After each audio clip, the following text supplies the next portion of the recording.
ओम श्री दुर्गा देव्ये नमः। आप सभी का हमारे YouTube चैनल पर हार्दिक स्वागत है। आज हम जानेंगे शीतला माता की उत्पत्ति कैसे हुई, शीतला माता कौन है और शीतला माता की पौराणिक कथा। चैत्र माह के कृष्ण पक्ष की सप्तमी अष्टमी को शीतला माता का पर्व मनाया जाता है। इसे बसौड़ा या बसौरा भी कहते हैं। शीतला सप्तमी को भोजन बनाकर रखा जाता है और दूसरे दिन उसी भोजन को खाया जाता है। इस दौरान विशेष प्रकार का भोजन बनाया जाता है। कहते हैं कि इस देवी की पूजा से चेचक का रोग ठीक होता है। आइए जानते हैं कि कौन है शीतला माता। स्कंद पुराण के अनुसार देवी शीतला चेचक जैसे रोग की देवी हैं। ये हाथों में कलश, सूप, मार्जन, झाड़ू तथा नीम के पत्ते धारण किए होती हैं तथा गर्दभ की सवारी पर अभय मुद्रा में विराजमान है। शीतला माता के संग ज्वरासुर, ज्वर का दैत्य, हैजे की देवी, 64 रोग, घेटुकर्ण, त्वचा रोग के देवता एवं रक्तवती देवी विराजमान होती हैं। इनके कलश में दाल के दानों के रूप में विषाणु या शीतल, स्वास्थ्यवर्धक एवं रोगाणुनाशक जल होता है। कहते हैं ये शक्ति अवतार हैं और भगवान शिव की ये जीवन संगिनी है। पौराणिक कथा के अनुसार माता शीतला की उत्पत्ति भगवान ब्रह्मा से हुई थी। देवलोक से धरती पर माता शीतला अपने साथ भगवान शिव के पसीने से बने ज्वरासुर को अपना साथी मानकर लाई थी। तब उनके हाथों में दाल के दाने भी थे।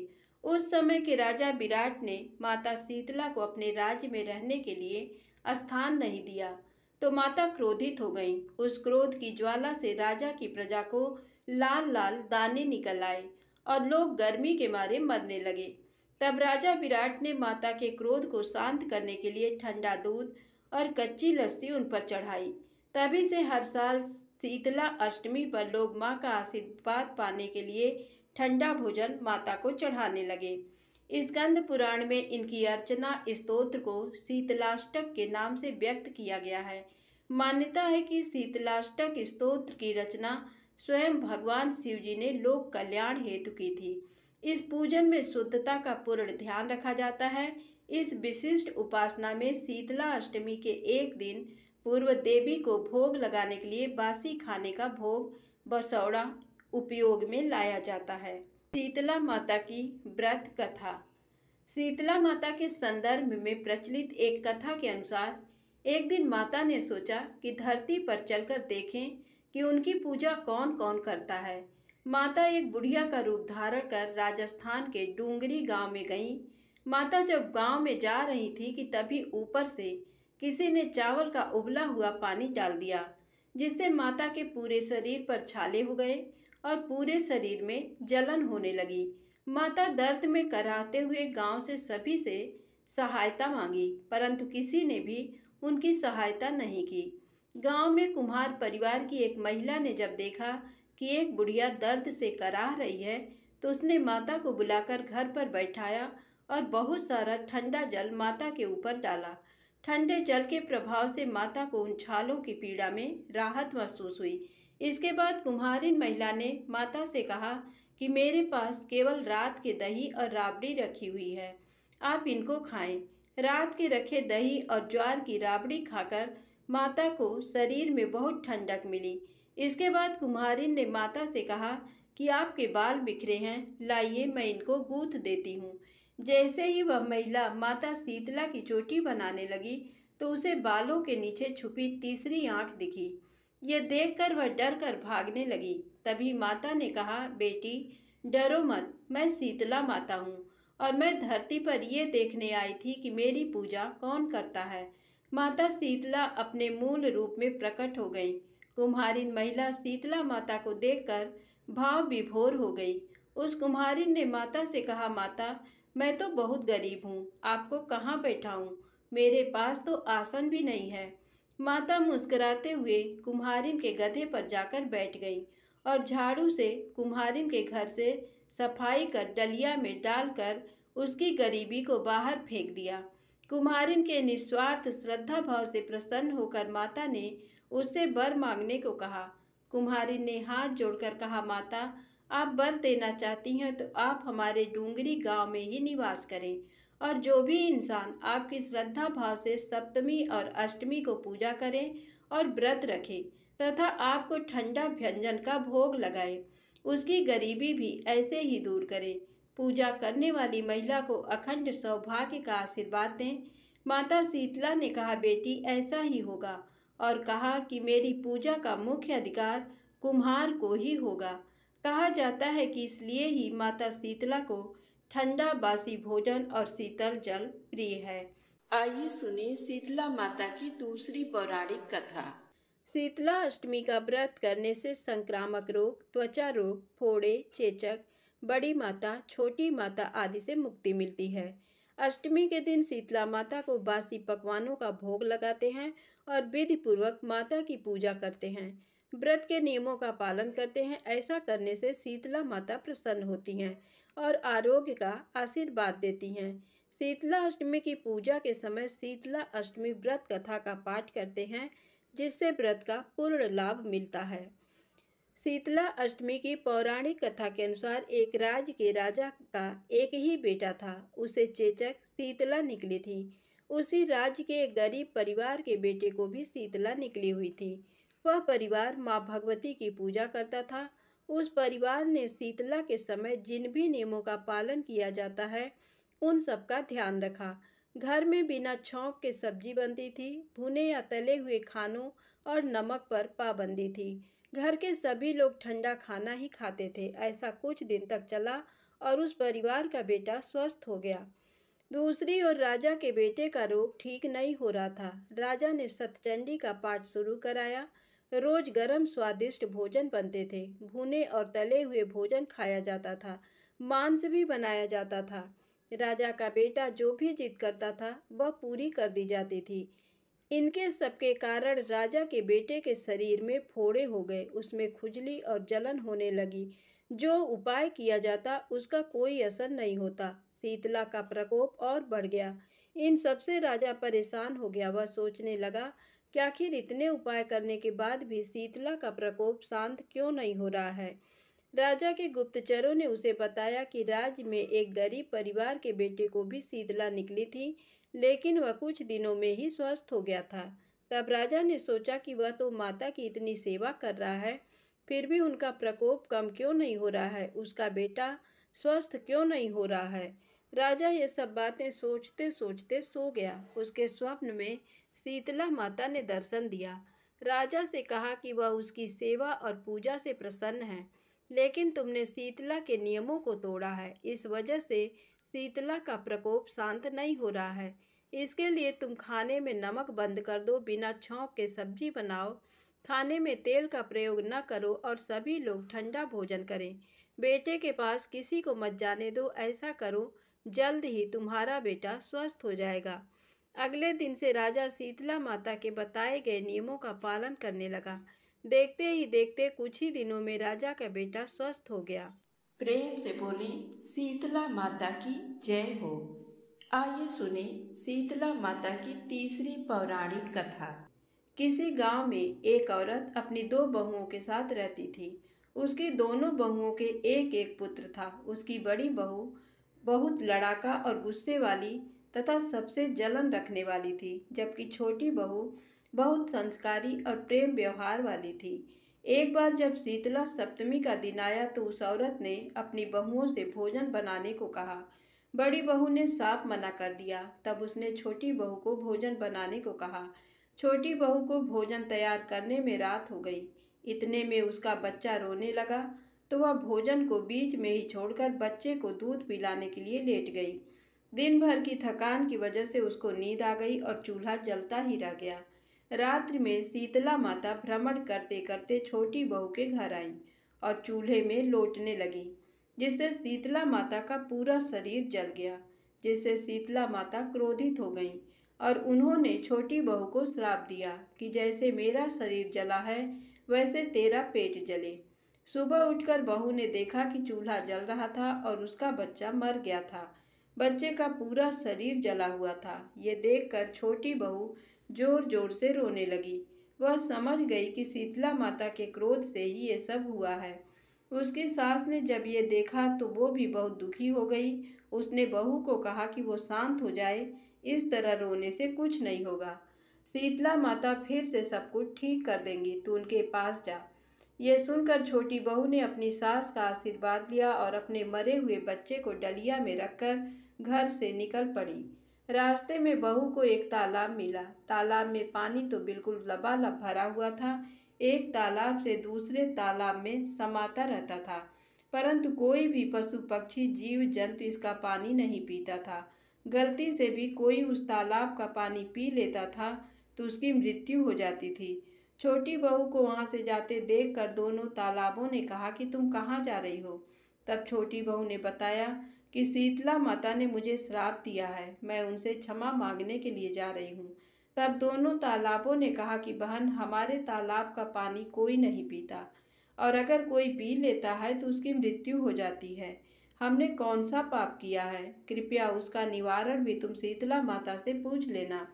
छोटी बहू ने कहा कि मैं जरूर पूछ लूंगी। छोटी बहू जब आगे गई तो उसे दो सांड मिले जिनके गले में पांठ बंधी हुई मिली।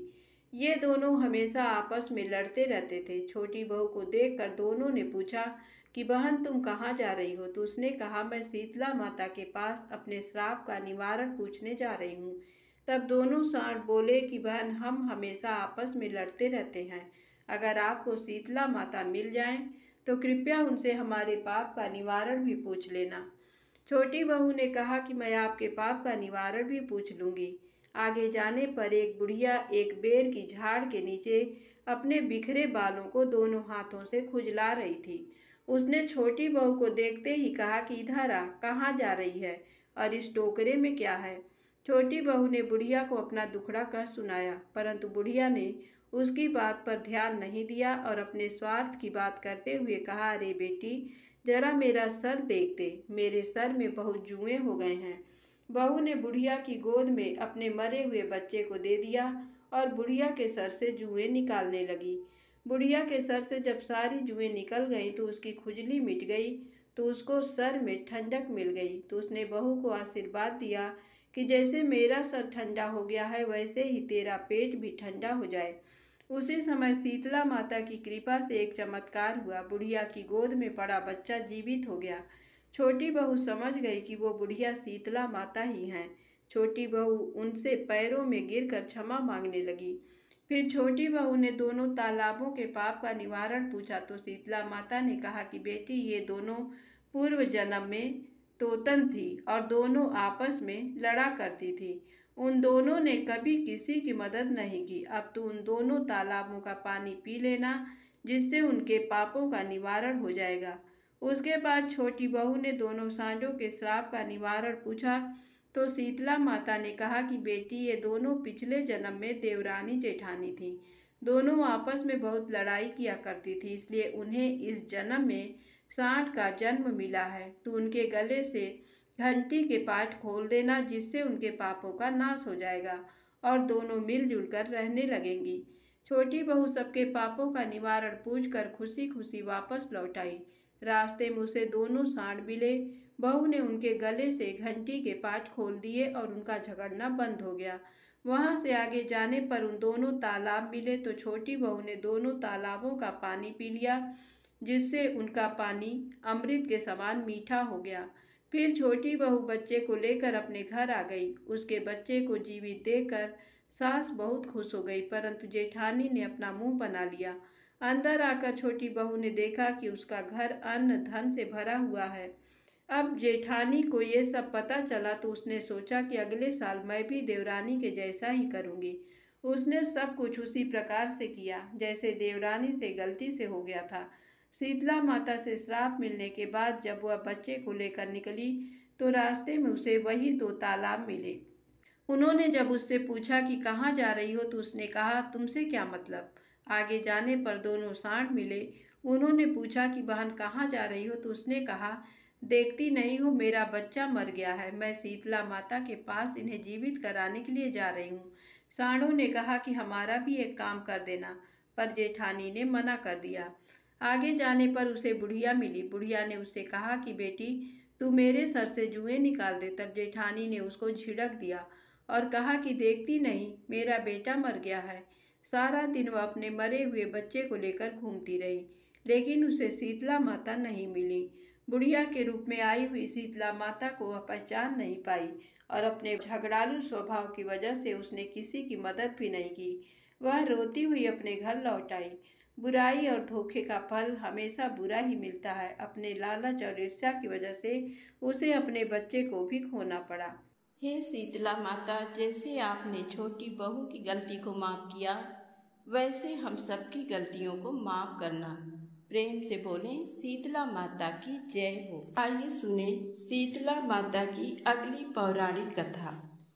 एक गांव में ब्राह्मण दंपति रहते थे। उन दंपति के 2 बेटे और 2 बहुएं थीं। दोनों बहुओं को लंबे समय के बाद बेटे हुए थे। इतने में शीतला सप्तमी अष्टमी का पर्व आया। पर्व के अनुसार ठंडा भोजन तैयार किया। दोनों बहुओं के मन में विचार आया कि यदि हम ठंडा भोजन करेंगी तो बीमार होंगी। बेटे भी अभी छोटे हैं। इस कुविचार के कारण दोनों बहुओं ने पशुओं के दाने तैयार करने के बर्तन में गुपचुप 2 बाटी तैयार कर ली। सास बहू शीतला की पूजा करके आई। शीतला माता की कथा सुनी। बाद में सास तो शीतला माता के भजन करने के लिए बैठ गई। दोनों बहुएं बच्चे के रोने का बहाना बनाकर घर आईं। दाने के बर्तन से गरम गरम रोटला निकाले, चूरमा किया और पेट भरकर खा लिया। सास ने घर आने पर बहुओं से भोजन करने के लिए कहा तो बहुएं ठंडा भोजन करने का दिखावा करके घर के काम में लग गईं। सास ने कहा, बच्चे कब के सोए हुए हैं, उन्हें जगाकर भोजन करा लो। बहुएं जैसे ही अपने अपने बेटों को जगाने गईं तो उन्होंने उन्हें मरा हुआ पाया। ऐसा बहुओं की करतूतों के फलस्वरूप शीतला माता के प्रकोप से हुआ था। बहुएं विवश हो गईं। सास ने घटना जानी तो बहुओं से झगड़ने और डांटने लगी। सास बोली कि तुम दोनों ने अपने बेटों की बदौलत शीतला माता की अवहेलना की है, इसलिए अपने घर से निकल जाओ और बेटों को जिंदा स्वस्थ लेकर ही घर में पैर रखना। अपने मृत बेटों को टोकरे में सुलाकर दोनों बहुएं घर से निकल पड़ी। जाते जाते रास्ते में एक जीर्ण वृक्ष आया। ये खेजड़ी का वृक्ष था। इसके नीचे ओरी शीतला दोनों बहनें बैठी थीं। दोनों के बालों में विपुल प्रमाण में जूं थीं। बहुओं ने थकान का अनुभव भी किया था। दोनों बहुएं ओरी और शीतला के पास आकर बैठ गईं। उन दोनों ने शीतला ओरी के बालों से खूब सारी जूं निकाली। जूओं का नाश होने से ओरी और शीतला ने अपने मस्तक में शीतलता का अनुभव किया और कहा, तुम दोनों ने हमारे मस्तक को शीतल ठंडा किया है, वैसे ही तुम्हें पेट की शांति मिले। दोनों बहुएं एक साथ बोली कि पेट का दिया हुआ ही लेकर हम मारी मारी भटकती हैं, परंतु शीतला माता के दर्शन हुए नहीं हैं। शीतला माता ने कहा कि तुम दोनों पापिनी हो, दुष्ट हो, दुराचारिणी हो। तुम्हारा तो मुंह देखने भी योग्य नहीं है। शीतला सप्तमी के दिन ठंडा भोजन करने के बदले तुम दोनों ने गर्म भोजन कर लिया था। ये सुनते ही बहुओं ने शीतला माता जी को पहचान लिया। देवरानी जेठानी ने दोनों माताओं का वंदन किया। गिड़गिड़ाते हुए कहा कि हम तो भोली भाली हैं, अनजाने में गरम खा लिया था। आपके प्रभाव को हम जानती नहीं थी। आप हम दोनों को क्षमा करें। पुनः ऐसा दुष्कृत्य हम कभी नहीं करेंगी। उनके पश्चाताप भरे वचनों को सुनकर दोनों माताएं प्रसन्न हुई। शीतला माता ने मृतक बालकों को जीवित कर दिया। बहुएं तब बच्चों को साथ लेकर आनंद से पुनः गांव लौट आई। गांव के लोगों ने जाना कि दोनों बहुओं को शीतला माता के साक्षात दर्शन हुए थे। दोनों का धूमधाम से स्वागत करके गांव में प्रवेश करवाया। बहुओं ने कहा, हम गांव में शीतला माता के मंदिर का निर्माण करवाएंगी। चैत्र महीने में शीतला सप्तमी के दिन मात्र ठंडा खाना ही खाएंगी। शीतला माता ने बहुओं पर जैसी अपनी दृष्टि की वैसी कृपा हम सभी पर करें। शीतले त्वं जगत माता, शीतले त्वं जगत पिता, शीतले त्वं जगत धात्री, शीतलाय नमो नमः। प्रेम से बोलें, शीतला माता की जय हो।